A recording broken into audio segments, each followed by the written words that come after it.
by 4 women, and I would like to acknowledge my colleagues in this interview, so it's Rebecca Shao, Sao Senged, and Inji Roslan, and myself.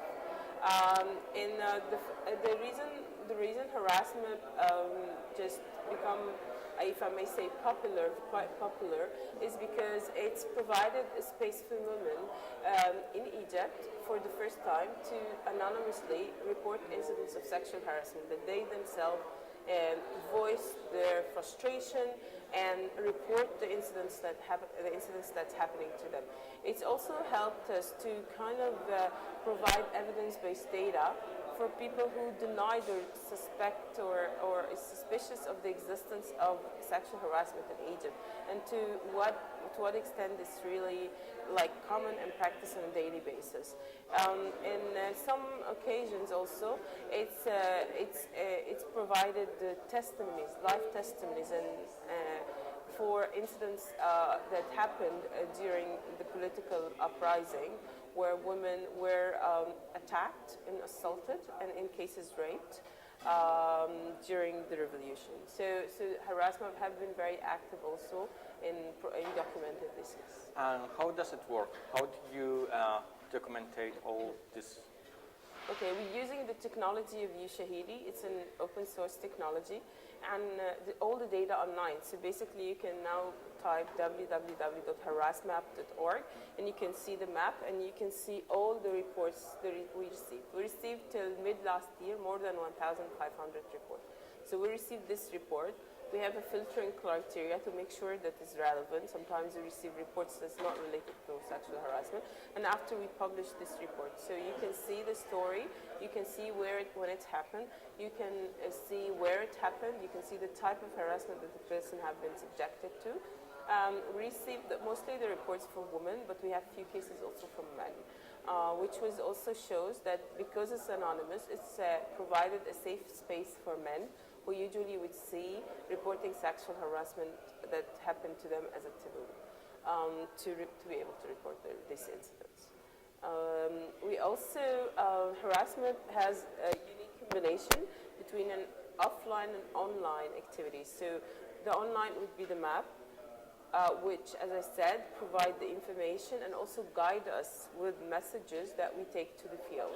So through our community outreach, we work in more than 22 governorates, and we have hundreds of volunteers working with us, and they are serving the message, delivering the message, working with a strategy toward ending acceptability and social acceptability to sexual harassment. We also have team working in universities and schools to provide safe spaces in the different areas inside schools and inside university. Yesterday, HarassMap actually was celebrated and received an honorary award by the University of Cairo, and honored by more than 5,000 students, because we assisted or we helped with other initiatives as well as the administration of the university for drafting and implementing the first anti-sexual harassment strategy in an National Egyptian university, which is the Cairo University.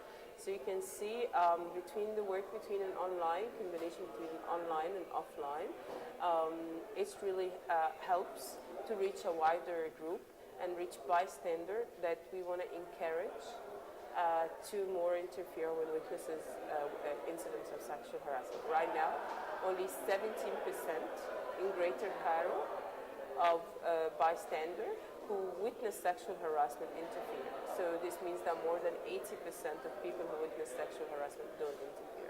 So these are the target groups that we want to engage with and encourage to address the issue and take action.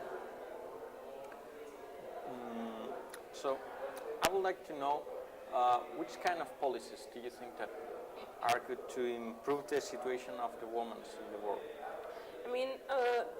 Of course, we more, in HarassMap, we more work at grassroots level and address the people. We don't do advocacy. That's not part of what we're doing. We work with other organizations to work toward advocacy. However, of course, changes in policy and changing more in the and creating a more of a political will to advance women's status is very important. So, for instance, the fact that for many, many years we have been pushing, and by we, I saying the feminist movement, the NGO movement, and people concerned with the gender-based violence in Egypt have been working toward the formulation of a law, of a violence against women law. And that have been unsuccessful. It has been even before the revolution. So it has been for many years unsuccessful, and then only last year there have been changes in the penal code that addressed for the first time the word sexual harassment in the Egyptian law. And now the perpetrator who commits sexual harassment, verbally or physically or any types of sexual harassment as is being defined, would risk to be imprisoned from 1 year to 3 with a fine. So these steps, although it's one baby step on a long road, was so important to let people know that there is a legal replication of consequences if they commit sexual harassment in the street against any man and woman, and that the public space is for everybody. And I have my space in this, and have my space, and you should not, and you cannot like violate my space.